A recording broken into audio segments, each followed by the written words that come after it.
السلام عليكم ورحمه الله تعالى وبركاته. اليوم غادي نقدموا كرواسه اللي فزت بها في المسابقه، وكنتمنى تعجبكم وتجربوها، كتجي زوينه. وكنشكر بهذه المناسبه كنشكر كل الاخوات اللي صوتوا ليا وكل الاخوات اللي ساندوني، شكرا بزاف بزاف. نبداو بسم الله. كنحتاجوا نص كيلو ديال الطحين فورس، معلقه صغيره ديال الملحه، معلقه صغيره ديال الخميره الحلوه، ساشيه اللي هي معلقه ديال خميره فوريه او خميره معجونه، ابيض بيضه، 4 المعالق ديال سنيده، نص كاس زيت العنبه ديال الزيت، وجوج كيسان ديال الحليب دافي بعبر العنبه. دابا غادي نبداو نخلطوا ان شاء الله.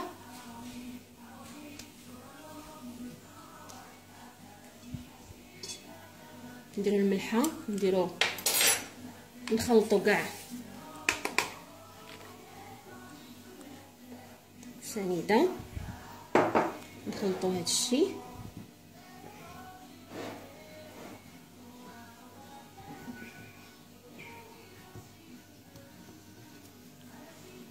نديروا بيض بيضه،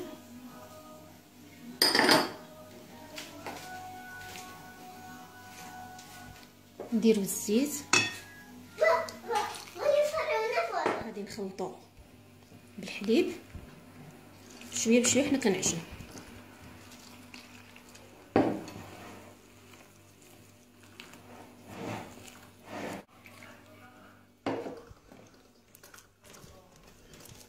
نتوما كدلكوا هي كتجمع وكتشرب، وكاع ملي غتخليوها تخمر غادي تزيد تشرب مازال. من بعد ما دلكتها مزيان كتولي هكا، نغطوها بالفيلم المونتير وكنخليوها ترتاح حتى كيتضاعف الحجم ديالها، تقريبا ساعه حتى ساعه ونص. نغطيوها ونخليوها ترتاح. من بعد ما خمرات العجينه كما كتشوفوا غادي ننزلوها للمكان ديالها، نرشوا الطحين،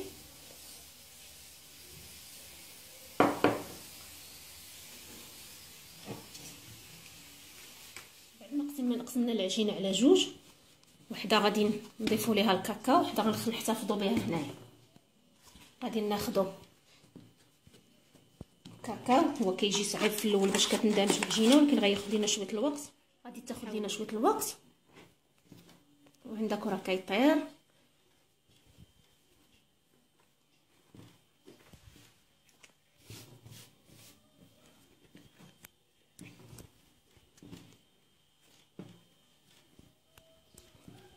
بقاو مستمرين هكا تندخلوا الكاكاو كله في العجينه. بعد ما مزجنا الكاكاو مزيان في العجينه كياخذ شويه الوقت، ولكن في الاخر كيندمج مزيان. كل كره دابا غادي نقسموها على 4 باش غنحصلوا في الاخر 4 بيضين و4 قهويين، هي 8.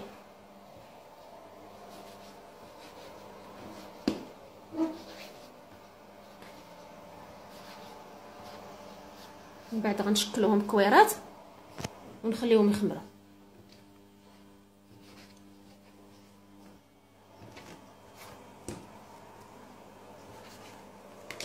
غادي نديروهم كويرات ونخليوهم يخمروا، نغطيوهم فيلم اليمونتير ونخليوهم يخمروا حتى يضاعف الحجم ديالهم.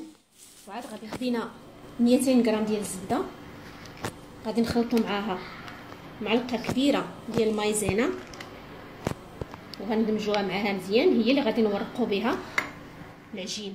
بعد ما خمروا لينا الكويرات كما كتشوفوا غادي نبداو في الطوراق. غادي نورق الكويرات ب4 بوحدهم ونورقوا البيضين، ومن بعد عاد غنديروا الزبده. غادي غادي نورقوا الكرات ب8، 4 البيضين و4 قهويين مزيان، خصهم يرققوا مزيان.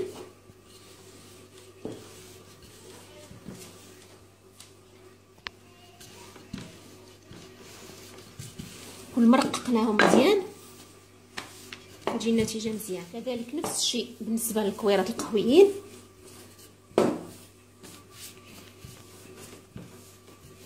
حتى هما كيتورقوا مزيان. بعد ما ورقنا الكويرات كاملين 4 قهويين و4 بيضين، غادي نبداو دابا نخدموهم بالزبده.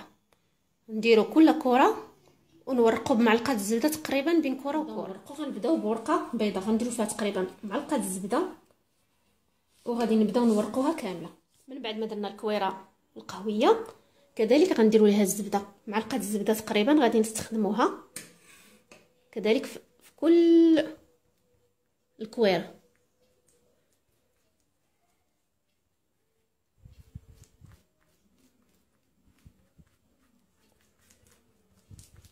تقريبا كل كوره كتاخذ لينا معلقه. لنا الكويرات كاملين. هاد الاخرانيه القهويه ما كنديروش ليها الزبده، اخر وحده ما كنديروش ليها الزبده. بدينا بالبيضه وحنا غاديين بيضه قهويه حتى الكره الثامنه اللي هي قهويه ما درناش ليها الزبده. دابا غادي نديرها في شي طبسيل كبير على حسب الحجم ديالها، وغادي نديرها نغطيها بفيلم اليمونتير ونخشيها في الفريكو حتى تكرم، ما تبقاش رطبه بحال هكا، تتكرم باش تطوع علينا وتخلينا نخدمو. بعد ما خرجناها من الفريكو كرمات شويه، دابا غادي نخدموها ان شاء الله.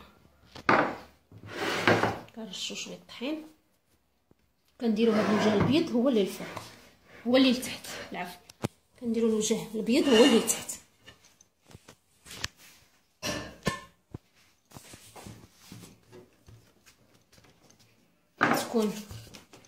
كتكون كارمه، كنحاولوا نخدموها لان دابا الصهد ضروري تكون شاده راسها الزبده.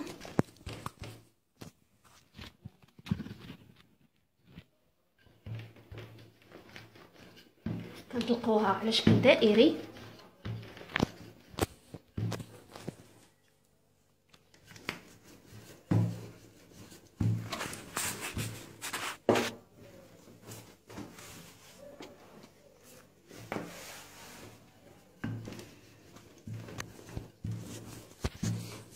للاشاره يمكن لكم ما تستعملوش الكاكاو، يعني ديروا كل الطبقات ب8 كديروهم بيضين كتجي مزيانه كذلك. هذا كان يعني الشرط ديال المسابقه انها تكون بحال هكذا.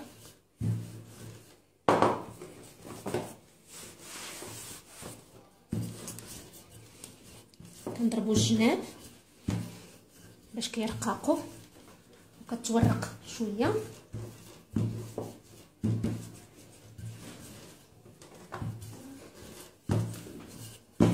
كنبقاو نضربوا في الوسط ونخرجوا الدائره كامله. من بعد غنقسموا هذه على جوج ومن بعد هذه على جوج.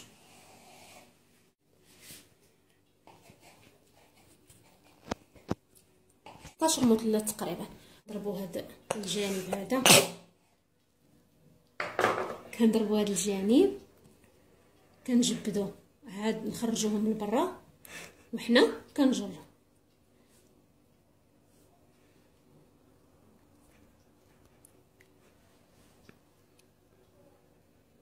كتجي على هذا الشكل. كتشوفوا التوراق ديال كي كيجي نخليوها تخمر.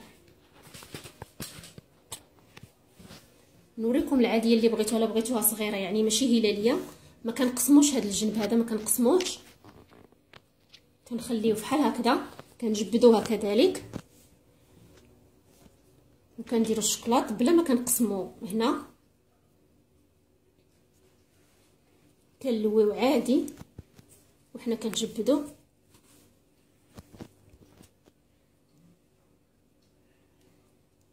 كتجي بحال هكذا يعني ما كي. دابا كملناهم. هذا هو الشكل كيجي هلالي اللي كنقسموه شويه بالموس، وهذا الشكل الاخر اللي كيجي عادي اللي بغى يختار هذا الشكل او هذا الشكل بحال كتشوفوها خمرات تقريبا من بعد شي 4 ساعات حتى ل 20 دقيقه في الحق على حسب الجو. الا كان الحال سخونه دغيا كتخمر، ما خصناش نخلوها تخمر بزاف اكثر من هكذا لان غادي تطرطق في الفران تفرقع. ندهنوها باصفر البيض مع الحليب وقطرات من الخل، من بعد نطيبوها.